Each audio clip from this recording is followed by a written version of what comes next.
Hey, what's up, New Zealand and the world? Lucas Lawman's here, Kiwi Voice, on this Midwinter's Friday.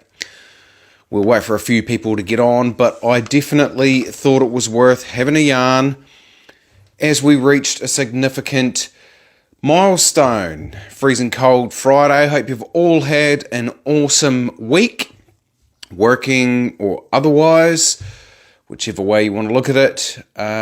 Really good to have any of you hang out with us. I thought it was worth a bit of a roundup, as well as the little announcement. We've got a few people trickling along as we see the wee circles coming in across the top of the live. Really appreciate you supporting us here at Kiwi Voice. It's greatly appreciated. How many times can I say appreciate in one intro? Thanks, everyone. Thanks for taking the time to hang out with us. A couple of little love hearts floating up the centre there. That's awesome stuff. Hey, look, cheers. It's Friday. Cheers to all of you. Hope you've had a great week. It's been an interesting week news-wise. But firstly, before we get into any of that, I just want to announce that we have officially ticked over that little milestone of 5,000 followers. We went over this morning. It's just a number, obviously. It is absolutely just a number, and nothing changes from 4,999 to 5,001. However, it's just those milestones that you've got to recognise on the trajectory north as we continue to grow this independent media outlet that is Kiwi Voice. The two of us here, 23 of yous on, awesome. Thank you, Lynn. Really appreciate the congratulations. Look, you have to forgive me. I'm a couple of bourbons deep. Yay, catching alive. Yeah, absolutely, over from the other side of the world, Lynn. Really cool to see you. We are going to cover off some news, though, fam. But before we get into that, once again, we have ticked over 5,000 followers. Really stoked for the little milestone. We're going to keep going. Obviously, got a ways to catch Chantal Baker's 100,000. The Daily Examiner's 30-odd thousand. You know, we're focusing on growing the base of viewers, let people know all about us, but obviously the key focus is continuing to stay straight down the middle and giving all sides of the argument, all sides of the conversation. If you love what we do, by all means, fam, jump on yourkiwivoice.co.nz/contribute and jump in there and chuck some cash our way. Every single last dollar will go towards exactly what you choose for it to go towards, i.e. additional equipment, and funding for everything that Kiwi Voice is going to continue to need as we continue to grow. Thank you, Julie, for the congratulations. Really appreciate it. Hi from Dunedin. That is I call it my hometown. I wasn't born there, but I grew up in Dunedin, my family all there. So hello, Helen. Kurt, my man, thank you, my sneaker brother. Appreciate you jumping on and commenting. That's awesome. Let's get into it, team. I could waffle on for ages. As I say, cheers to 5,000 followers. Okay, so we've had a minor reshuffle of cabinet this week. It's time to get into some news. Obviously, we're all aware of that. It dominated headlines in the mainstream media this week. Trevor Mallard finally out the door. Perhaps he is the most reviled man in New Zealand politics at the moment. He's stepped down and received a cushy diplomatic post in Europe, which is absolutely bananas from where I sit in terms of representation for New Zealand. Can you ever get over the behaviour that he exhibited during the Wellington protest? I don't think so, but there you go. He's going to represent us in the northern continents. Chris Farfoy moved on to spend more time with family. I can't really argue too much with that reasoning in terms of actually moving on, especially being in such a public figure as he had. Of course, his work and his key portfolios could well be discussed for years to come. Poto Williams leaves the police portfolio, and in my personal opinion, it was about time that she was moved on. An absent without leave minister on police issues, as crime, including gang crime, increases around this country and the public's tolerance for it decreases. Fair play to the MSM. They have actually given it a fair bit of coverage, and they've had a fair bit to say on this matter. It was perhaps one of the easiest decisions for Labour to make from both a political and actual fundamental keys perspective. Speaking of the mainstream media, this one has cropped up over the last couple of days, and I've had a couple of people point this out to me and contact us through the email there, etc., and that is what's going on with Bethlehem College there in Tauranga in New Zealand.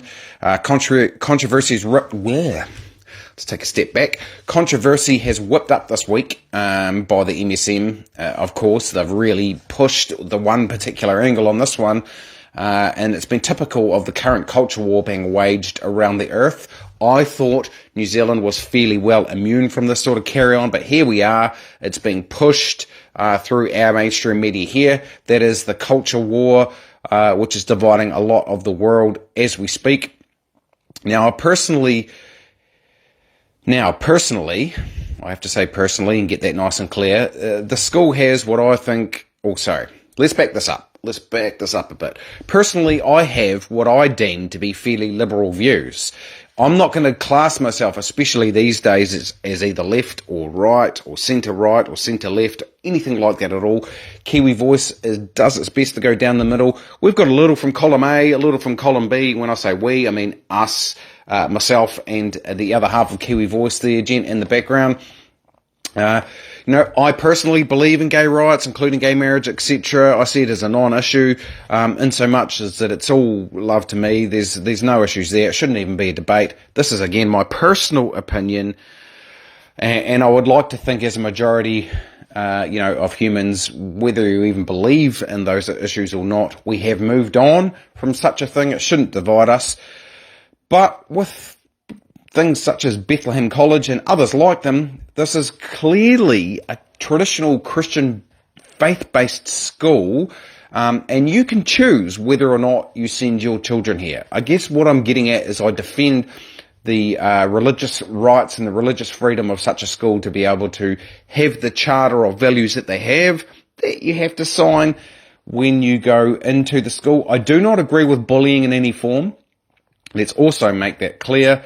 And in fact, I strongly oppose such a thing on the grounds that I understand what damage it can cause for any child or human adult going forward in their life, the person who is being bullied, that is. It can be life-changing, can be life-defining. I'm aware of that, and changing in the negative. However, we at Kiwi Voice do not condone that kind of behaviour in any form. I'm laying that out because there obviously was specific elements of bullying to this story around Bethlehem College against the LGBTQI community.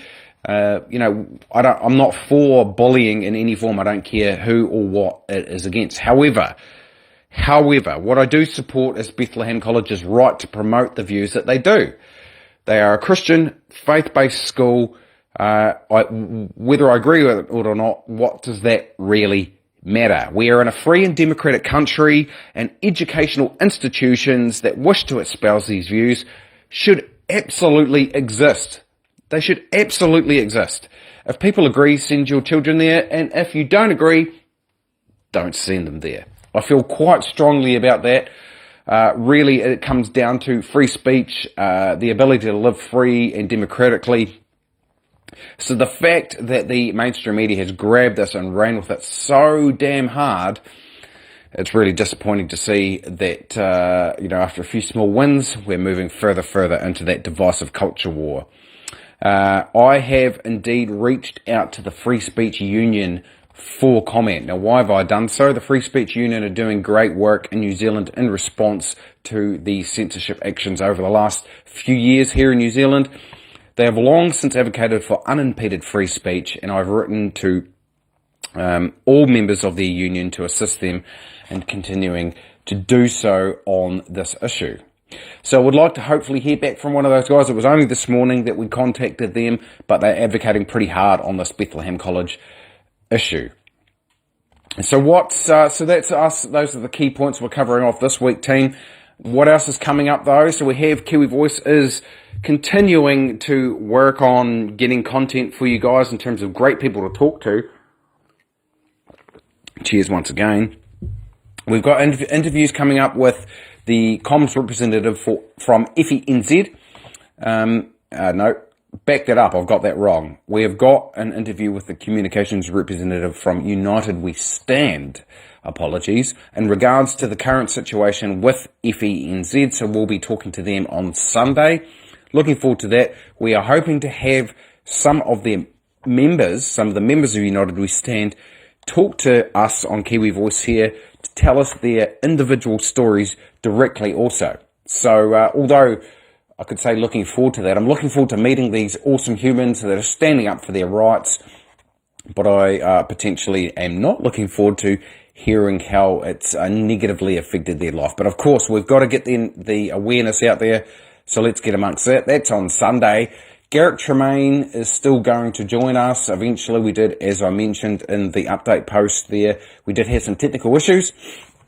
I think it may well be around the fact that he does not have Facebook and making it difficult to get through into StreamYard there. But whatever the reason, looks like we're going to do a phone interview. We're sussing out phone recording apps. If anyone knows a really good one, chuck it in the comments below or let us know by all means.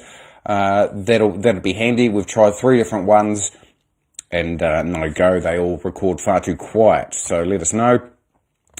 Excited to actually bring you a edited video in regards to pending New Zealand law or pending New Zealand legislation, and that is the Digital Identity Services Trust Bill. Now, the other half of Kiwi Voice, that is Jen Wright, has done an amazing job reading through all 60-odd pages of the draft of this bill, producing some notes for me to get in front of the camera like a numpty and explain it all to you. So that'll be in the form of a properly edited video. We won't do that live. But looking forward to getting that together and explaining this key bit of legislation that's coming up in New Zealand's near future for you. But that is essentially us, team. Once again, cheers to 5,000 followers. Really appreciate all the support. We've got a ways to go to continue this thing to grow. The ultimate dream is to get this fully funded by the people for the people. Stole that completely from Counterspin. By the way, I have actually reached out to Calvin from Counterspin to get an update on the tour around New Zealand, but I understand they are very busy people, so we'll see how we get on there. If you are feeling like we are doing something that you appreciate, that you find value in, absolutely jump on to yourkiwivoice.co.nz/contribute. Have a look at the ways you can contribute there. Let us know if you want any of this merch. We are looking to put together our first orders of that shortly. But for now, team, stay safe, stay free. Let's jump on here for a finish, and we'll see you again real soon.